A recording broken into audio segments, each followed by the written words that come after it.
सूरह बकरा आयत नंबर 44। औज़ु बिल्लाहि मिनश शैतानिर रजीम, बिस्मिल्लाहिर रहमानिर रहीम। अतामुरूना, अलिफ के ऊपर कोई भी हरकत हो उसे हमजा कहते हैं और दो मीनिंग होते हैं हमजा के, एक तो होता है मैं और दूसरा होता है हमजा इस्तिफामी, यानी उसका मीनिंग होता है क्या। तो यहाँ इसका मीनिंग होगा क्या। तामुरूना माने होता है हुक्म देते हो, अन्नास माने होता है लोग, बिलबिर्री बा का मीनिंग होता है साथ, का की के पर इसका मीनिंग होता है, यहाँ इसका मीनिंग होता है का, फिर माने होता है नेकी, वतन सौना वा का मीनिंग होता है और, वा तीन तरह से प्रयोग किया जाता है, एक तो हालांकि के मीनिंग में प्रयोग किया जाता है, एक और के मीनिंग में प्रयोग किया जाता है और एक प्रयोग किया जाता है कसम के।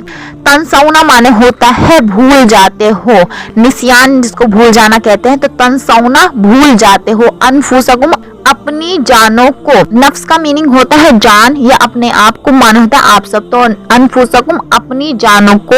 व अंतुम वा का मीनिंग होता है हालांकि, यहाँ वा का मीनिंग हालांकि, अंतुम माने होता है तुम, तो व अंतुम हालांकि तुम। ततलूना माने होता है तिलावत करते हो या पढ़ते हो, अल किताब माने होता है किताब को। तो तुम दूसरों को तो नेकी का हुक्म देते हो और अपने आप को तुम भूल जाते हो, हालांकि तुम कुरान पढ़ते हो या हालांकि तुम तौरात पढ़ते हो। यहूदियों के लिए था हालांकि तुम तौरात पढ़ते हो। जो ये आयत उतरी है वो बनी इसराइल का ही जिक्र है, मुसलसल बनी इसराइल को अल्लाह ताला बता रहा है कि तुमने ये किया, तुमने ये किया, तुमने ये किया और तुम ये करते हो। तो यही अल्लाह ताला ने कहा है कि तुम दूसरों को तो नेकी का हुक्म करते हो, बच्चों के साथ सिला रहमी करनी चाहिए, अपनी बीवी के हुकूक अदा करने चाहिए, बदतमीजी से बात नहीं करनी चाहिए, ये नहीं करना चाहिए, लेकिन तुम सबसे पहले अपनी नफ्सों को, तुम सबसे पहले अपना आप को भूल जाते हो, यानी सिर्फ दूसरों के लिए ही है ये सारी चीजें, अपने लिए नहीं है। और आज के लिए ये मुसलमानों के लिए भी आयत है, मुसलमानों को भी ये कहा गया है कि तुम दूसरों को तो नेकी का हुक्म करते हो और अपने आप को भूल जाते हो। अफला, हमसा का मीनिंग होता है क्या, फा का मीनिंग होता है पस या फिर, ला का मीनिंग होता है नहीं, अफला का मीनिंग होता है क्या पस नहीं या क्या फिर नहीं। ताकिलून माने होता है तुम अकल रखते या तुम अकल से काम लेते, तो अफला ताकिलून क्या तुम अकल से काम नहीं लेते।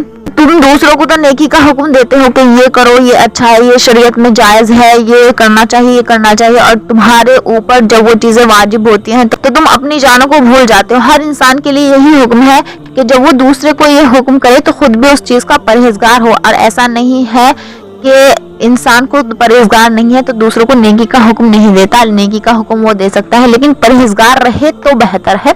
इससे पहली आयत में हमने पढ़ा था, और नमाज को कायम करो और ज़कात को अदा करो और रुकू करने वालों के साथ रुकू करो, ये मुसलमानों को भी हुक्म था और यहूदियों के साथ। होप ये आयत आपके लिए क्लियर हो। अस्सलाम वालेकुम व रहमतुल्लाहि व बरकातुहू।